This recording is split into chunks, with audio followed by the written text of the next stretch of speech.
This message is sponsored by Greenlight. With school out, summer is the perfect time to teach our kids real-world money skills they'll use forever. Greenlight is a debit card and the #1 family finance and safety app used by millions of families, helping kids learn how to save, invest, and spend wisely. Parents can send their kids money and track their spending and saving, while kids build money confidence and skills in fun ways. Start your risk-free Greenlight trial today at greenlight.com/Spotify. That's greenlight.com/Spotify. Your burger is served, and this is our finest Pepsi Zero Sugar. Its sweet profile perfectly balances the savory notes of your burger. That is one perfect combination. Burgers deserve Pepsi. United Healthcare nurse Crystal checked in on a patient. We do a routine call after surgery, and I could tell in her voice that she was struggling. Crystal knew she needed help. I knew that this is very serious. This is like septic. This is life-threatening. And she knew just what to do. And I called the hospital and said, she's coming in, here are her labs. And got her the help she needed. I see my role at United Healthcare as a life-saving role. Hear more stories like Crystal's at UHC.com. Benefits, features, and/or devices vary by plan area. Limitation and exclusions apply. It's back to school season, and Clorox is donating 2 million disinfecting wipes to classrooms across America. Because back to school means things can get a little bit messy. Just ask kindergarten teacher Miss Gibson. Give me just one Clorox wipe and I'm ready for glitter glue, exploded lunchbox yogurt, peanut butter handprints, runny noses, picking noses, rubbing noses. Touching noses. Thank you, Edward. Ooh, nap mats and lockers and tissue boxes. And Clorox scissors. disinfecting wipes. Teacher's #1 wipe. Clean feels good. Based on unit sales data. Another switchback. Wait, this isn't the top. Where's the summit? Why am I doing this? At REI Co-op, we believe there are places within ourselves Almost there. You got this. that we find only outside. Wow. This is worth it. We have the gear, inspiration, and advice to help you get there. REI Co-op. Visit rei.com.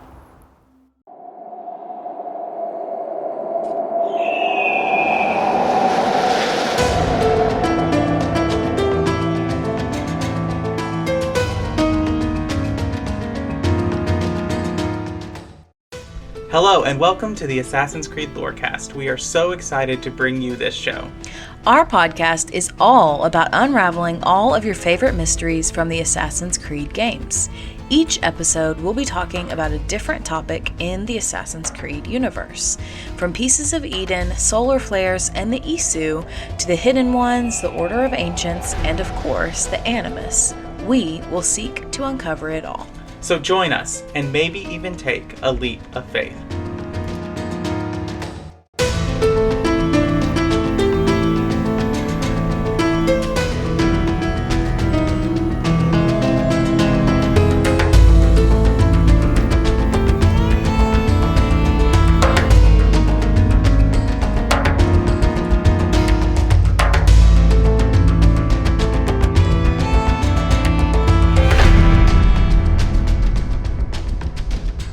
Hello and welcome to the Assassin's Creed Lorecast. My name is Shelby. You also probably know me as She-Cup, and we are here with the Assassin's Creed Lorecast. I'm super excited to get into today's character deep dive on Adéwalé, but before we do that, I'm here with my co-host. Yeah, and so I'm Austin, also known as Teacup. All right. Well, so yes, we are talking about Adéwalé for our character deep dive.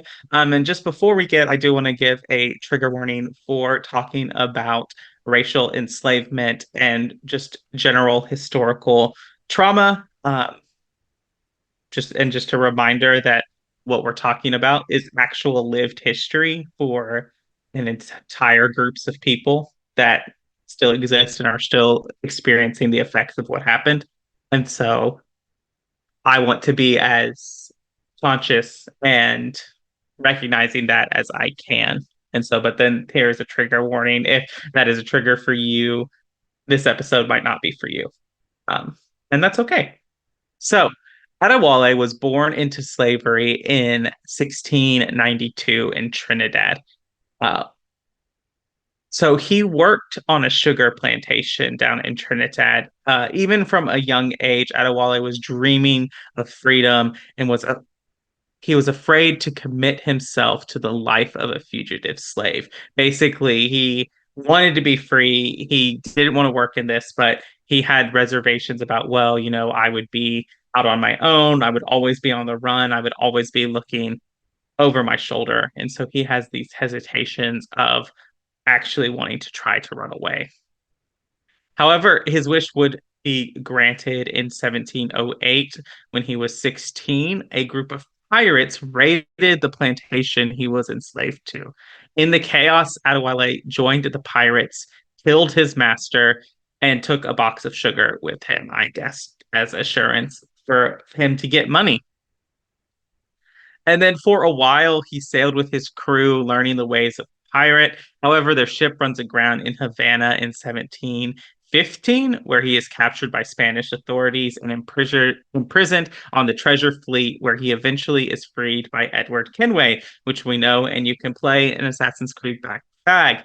He is also valued by the Spanish authorities because he can speak English, French, and Spanish. So I have a couple observations that I want to pause and talk about. I looked to see, but couldn't find anything of any kind of reports that slaves in the Caribbean would perhaps join up with pirates and things of piracy. I could not find any kind of mention that in journals or literature or anything like that. Now, I didn't do a very deep search because of time, but I couldn't find any mention and so do you, Shelby, know in history, did this happen, or is this just something Ubisoft is using as a means to tell a story? I have no idea. I know that there were not a ton of female pirates.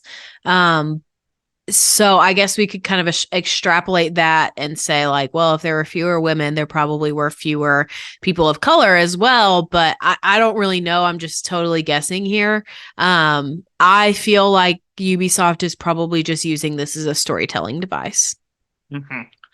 And Edward has a quote in the game where he and Adéwalé are talking, and he's like, you helped me escape this, and I need a role for you. And Adéwalé is like, well, you can't make me any kind of have any authority over the other men and the other crew because I'm basically because I'm black and I was a slave. And Edward's like, yeah, most of these men would not accept you as a captain or a leader. So what will it be? And Adéwalé says, well, I'll be your quartermaster. Yeah.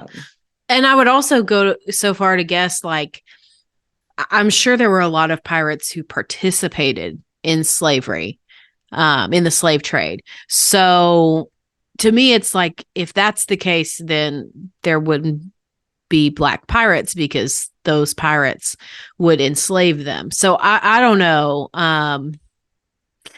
I'm also sure there had to be some black pirates, right? There's no way, just logistically, culturally, that there would be zero. But I don't think it was would have been a very high number. So another point of he is afraid of what running away would do for this lifestyle. But not only does his events of the pirates raiding the sugar plantation set him up as a runaway slave, but he also killed his master, which would paint an even larger target on his back. And so, again, we get this point of oh, I'm longing for this. Oh, here's this opportunity. Oh, it's so much worse than I ever imagined. Right. And then this is the last thing that I just found really thing. I think this is more likely than him being a pirate, but he's very well educated for a slave at the time, being able to speak 3 languages. And so I just kind of want to theorize, do you think it's likely that he snuck away and learned these other languages? Do you think he could only speak these languages, but he couldn't read and write them? If so, what purpose would the slave owners have for teaching him to speak all of these languages, unless he was doing more bartering and other stuff and needed to speak and communicate those languages? I personally don't really think this is much of a plot hole, and I don't necessarily think that it suggests education either, because, I mean, he's coming from the Caribbean. Like, he grew up in Trinidad. And so it's kind of, to me, like he probably was around people who spoke multiple languages. Like, I think today the official language of Trinidad and Tobago is English. So you can probably assume, like, okay, the slave owners would be speaking English. The slaves themselves would have, or enslaved people probably would have been speaking, like, you know, some kind of Creole. And maybe he also picked up traditional French too. I don't remember if you actually said, you said English, French, and Spanish. So I mean, I don't see that necessarily as a plot hole. I think that it was just a more multilingual society than we may live in some, you know, in our communities. Like, we don't have multilingual communities, you and I. So I don't necessarily think that that's that weird. Right. And I guess it does say, and like the research I said did say that he speaks it, and like the Spanish people keep him and value him as a translator because he can speak all three of these languages. And speaking and writing and reading are different because you do learn to speak before you ever learn to read. Yeah, for sure. And so that's that. And then so now we're caught up with the events of Black Flag, which we know that happened. Like, Adéwalé is a part of those things about the part of the search for the observatory and what's happening. And he makes an appearance in Assassin's Creed Rogue. And so just a brief kind of like thing after the events of Assassin's Creed Freedom Cry, Black Flag, when he does all of that, he goes on and eventually becomes like a mentor in the Haitian Brotherhood. And he is very like well respected by the time you meet him in Rogue. They're like, oh, that's Adéwalé. Like, he is a living embodiment of the creed. He runs around and frees slaves. And so that's a point that gets there. But I think now is a good time to cover the mid-break. I'm not going to go into great details of the games because they're really great games, and the Freedom Cry DLC is really awesome. And if you haven't played it, Shelby, you should go and play it. I will, but I'm playing Baldur's Gate 3 right now. So that's true. Sorry. All right. Let's go to our mid-break. All right. Well, let's get into it. Leading a business today means constantly adapting. On the Executive Insights podcast, brought to you by AWS, global leaders share how they're making tough calls, testing bold ideas, and putting innovation into practice, generative AI included. If you're looking for real stories behind what's working, this is it. Subscribe to the Executive Insights podcast today, available now on all major podcast platforms.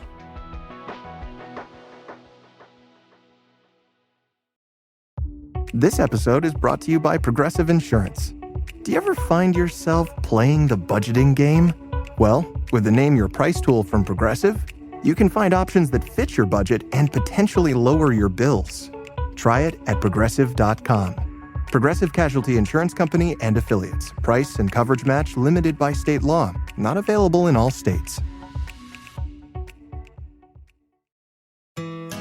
16 years from today, Greg Gerstner will finally land the perfect cannonball. Epic splash. Unsuspecting friends.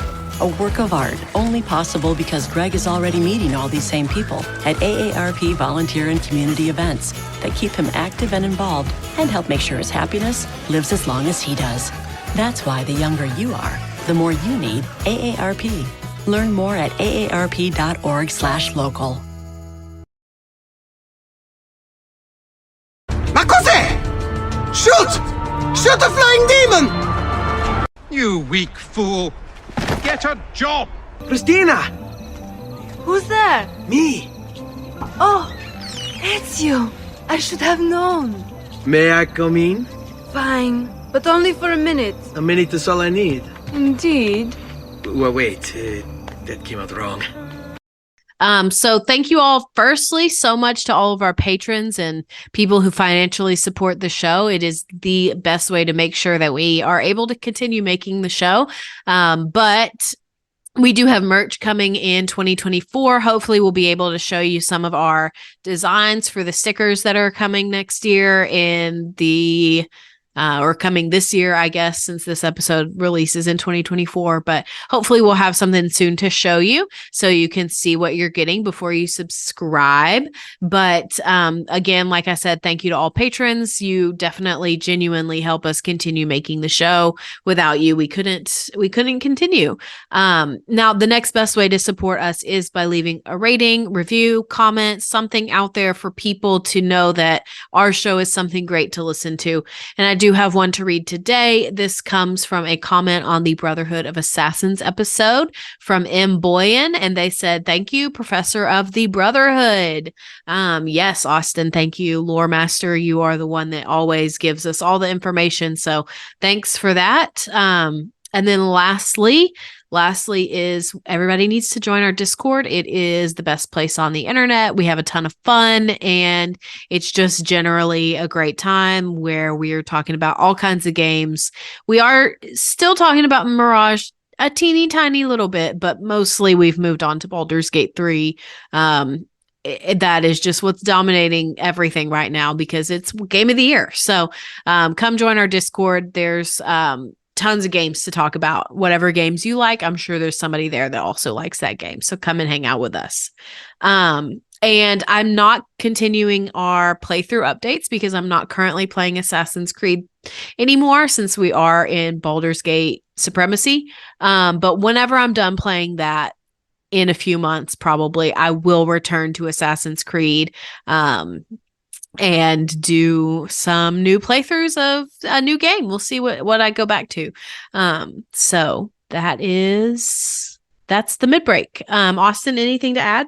No, I don't think so. Other than, come hang out in the Discord and come hang out. Eventually, I will be doing a New Game Plus playthrough of Assassin's Creed Mirage just because they did release that. And I want to play through the story again, maybe pick up on some lore things, especially because our Basm character deep dive is coming up probably at the end of January. So I want to be fresh on the source material. But other than that, come hang out with us. All right. Well, let's get back into it.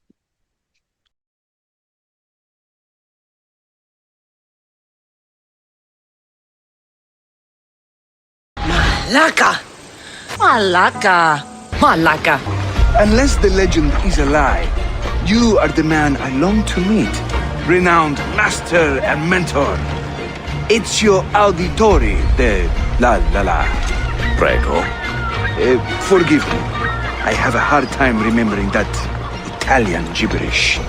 I'll see you all at the selection ceremony, ladies. I especially hope you show up. Let me guess. He's rich. All right. So I have I know normally, like in our other shows, we do fun facts at the beginning, but I have like where we actually see Adéwalé, some fun facts. So Ubisoft is not, shy of having persons of color be the protagonists of their games. I mean, their first ever one was a Middle Eastern man in Altair, and we have obviously Adéwalé, we have Aveline, we have Bayek, we have the main character in the India games. Like, they're not shy of having these protagonists in Shaozhen in China, like, be persons of color. But Adéwalé is one of 3 specifically Black protagonists in Assassin's Creed, and those 3 are Adéwalé, Aveline, and Bayek. And so I just wanted to name that he is one. And he is the first Black man protagonist of an Assassin's Creed kind of game or story. He also favors a very unique fighting style using a machete and a blunderbuss, which a blunderbuss is like a precursor to the shotgun, a flintlock, basically kind of shotgun. And his fighting style favors a much more brutal and strength-based combat style, much different than like the quick and finesse swordplay that we have seen in the series up until this point. And I know you can get like axes and maces with Ezio, but it still kind of feels that like dexterous. But no, Adéwalé's fighting style is very much like in your face. He is using his force to break bones and break opponents. And I said this like Bayek precursor because I've always said that like Bayek is such a brutal when you fight with him, it feels like brutal combat. And so Adéwalé serves as Edward's quartermaster throughout most of the Assassin's Creed Black Flag. Similar to other first mates or companions, Adéwalé will offer commentary on your missions and other going-ons of the world. Now, I also want to note that I looked and I couldn't find this. So if you know this based on a novel or something else, but Edward never has a first mate. He leaves the position open. And I think this is kind of Edward's own nod because I think Edward is a person in the world who is going to have like, racist tendencies because of the world that he comes in. But I think that Edward, in a lot of ways, recognizes people as people and it will do small things. And I think that if this is true, him leaving the first mate position open is a way of him basically saying, no, Adéwalé is my first mate. You all will just not accept him as my first mate. So he's a quartermaster, but I'm not going to pick one. I think that's an interesting theory. I don't necessarily disagree with it. I don't know enough about the differences between quartermaster and first mate to understand the significance, because I feel like to me it's like quartermaster is still a person that's in charge. They still have responsibility. They're still technically higher in the hierarchy over the other rest of just the general people on the pirate ship. So to me it's kind of like, well, wouldn't they be mad that he's quartermaster too? Maybe the quartermaster doesn't sail the ship. So like what the first mate does is like if the captain is unavailable, the first mate is the next in line to take over command. I don't think the quartermaster has that authority to take command over the ship. And I think it depends. Like I don't know a lot about like colonial period like hierarchy in naval ships because the pirates did a lot of them were privateers, which are kind of like mercenaries for naval forces. So they all kind of followed a similar hierarchy to the military navy that existed at the time. So I don't know how that works. But then my question is to follow up on that, like if the quartermaster can't sail the ship or doesn't sail the ship, whatever, and Edward doesn't have a first mate, when Edward goes on land, who sails the ship? I don't know. Again, like this is the thing that this is me theorizing based on a lack of information, not information that is presented. Yeah, I understand. I'm just asking questions because I have them. Right. No, that's fair. But I do think that it is something Edward would do if that was the case of what it is, of like him just leave that position open. Yeah, I don't necessarily think it's out of character. I am just confused by the roles on a ship. And so we also see Adéwalé serves as the main character of Assassin's Creed Black Flag Freedom Cry DLC, and where he fights against French Templar slave owners and leads a maroon slave rebellion in Haiti, particularly focused in the Port-au-Prince area. Adéwalé also makes an appearance in Assassin's Creed Rogue as an advisor to the Colonial Brotherhood and is the mentor of the Haitian Brotherhood. It is also here that Adéwalé will meet his unfortunate end, where he is killed by Edward Kenway and Shay Cormac. Sad. Yes. There is a good scene. It is really sad, and it's kind of like lends to Haytham's relationship with Edward. But Adéwalé basically taunts Haytham while they're fighting to be like, your father would be so ashamed of what you become. And Haytham's response was, I wasn't aware my father had a sense of shame. Well, he doesn't. I mean, not when it comes to, I don't think Edward has shame when it comes to like drinking and the things that society says you should feel shame about. But I do think he had a moral compass. And his treatment of Adéwalé is evidence of at least a modicum of a moral compass. Yeah, for sure. And so I do have some quotes to share before I kind of talk about his personality and his legacy. Uh, so this is one of my favorite quotes that he says to a Templar that you assassinate in Assassin's Creed Freedom Cry. And this is one of the ones that had like really caused a lot of problems. I've killed many men on principle, but never have I wanted one to suffer as much as you, to understand what it is to gasp and beg for your life like the innocents you drowned. Hmm. And then there's an exchange here that I left out, but I'll say it anyway. The Templars basically like, who cares? They weren't people. It doesn't matter. And Adéwalé's response is like, you wish that was true. And then here is one. Edward, this is a scene from when, and let's see, Black Flag, when Adéwalé is leaving. Edward says, shall we set for you're leaving? Adéwalé, aye, Edward, for I've another calling elsewhere. When your heart and your head are ready, visit the assassins. I think you'll understand then.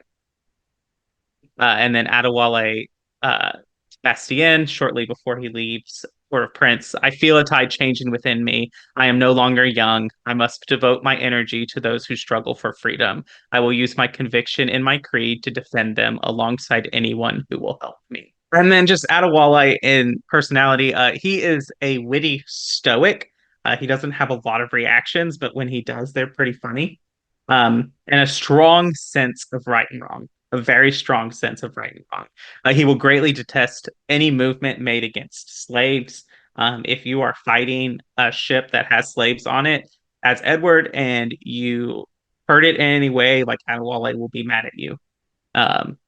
He chides Edward whenever Edward engages with a slave owner that's not to kill them. When Edward is working with the Sage Roberts, and there's some slavery involved, Adéwalé is pissed and cautions Edward against pursuing the observatory and cautions Edward against what it will do to his own soul to work with such a man.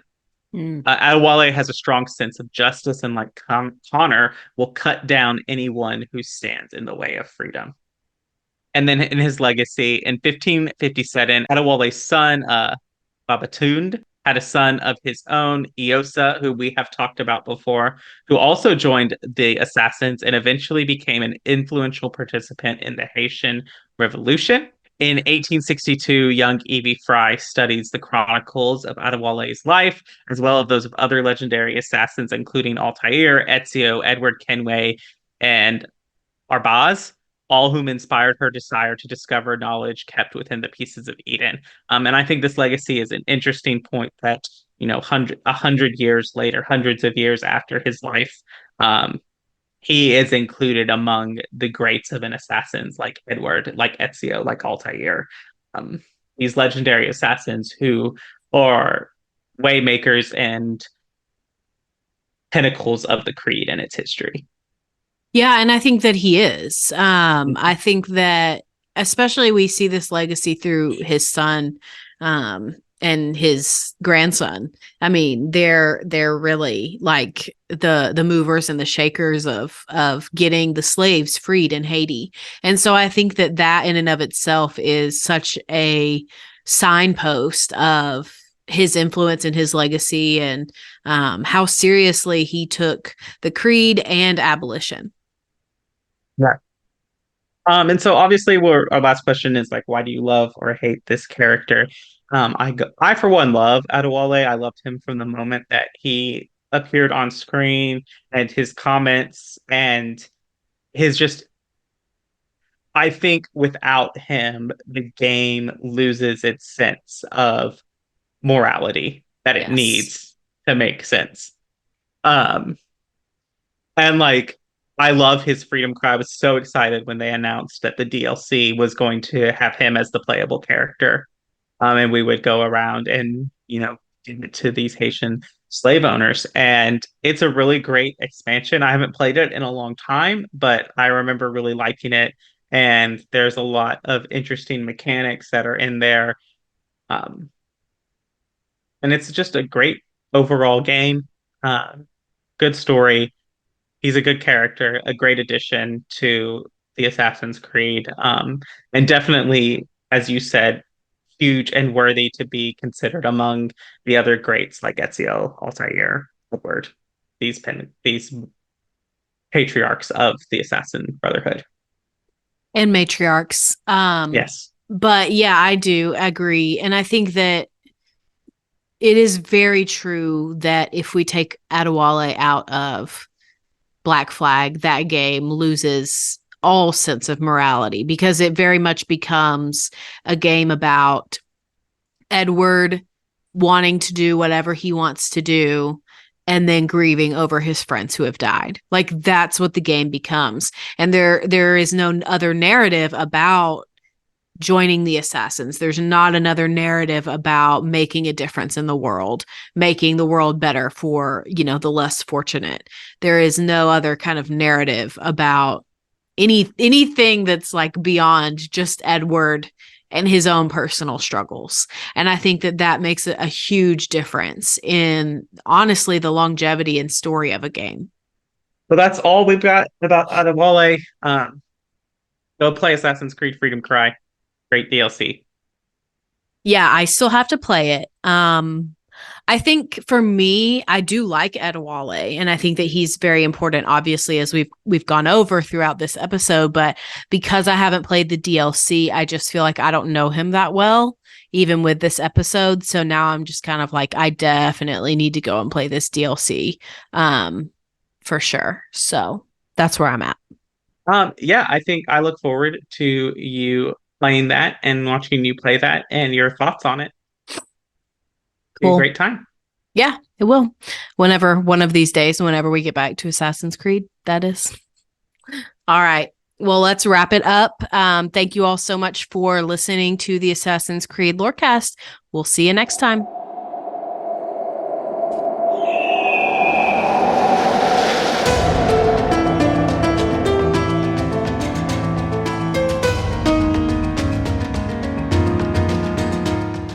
Thanks for listening to the Assassin's Creed Lorecast. You can find us on Twitter at AC Lorecast. If you have any lore questions or topics to unpack, join our Cups Podcasting and More Discord server. It's the best place on the internet. You can also support us financially through our Patreon. Find us on patreon.com/Assassin's Creed Lorecast. The Assassin's Creed Lorecast is part of the Robots Radio Network. For more information about the Robots Radio Network, join the Discord server via the link in our episode's description. If you enjoyed the show or learned something new today, please subscribe, leave us a review, and join the Patreon. And if you enjoyed our intro and outro music, make sure you give a big thank you to Pipeman Studios. Thank you, Pipeman! Thanks again for listening to the Assassin's Creed Lorecast. And always remember, Assassins, stay in the shadows to serve the light.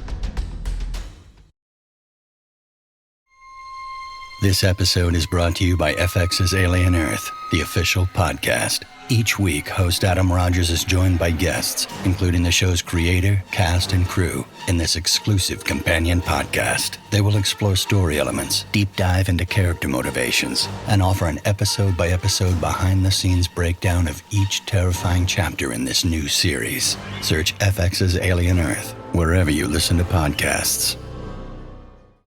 Want to live better? We've got a lot of work to do. Join Chris Hemsworth in National Geographic's new Disney Plus original series, Limitless. Live Better Now. I'm diving headfirst into cutting-edge science to uncover 3 powerful secrets to living better right now. The growth that occurs through any challenging experience is really what we seek. Chris Hemsworth stars in Limitless. Live Better Now. Now streaming on Disney Plus and Hulu. It's showtime.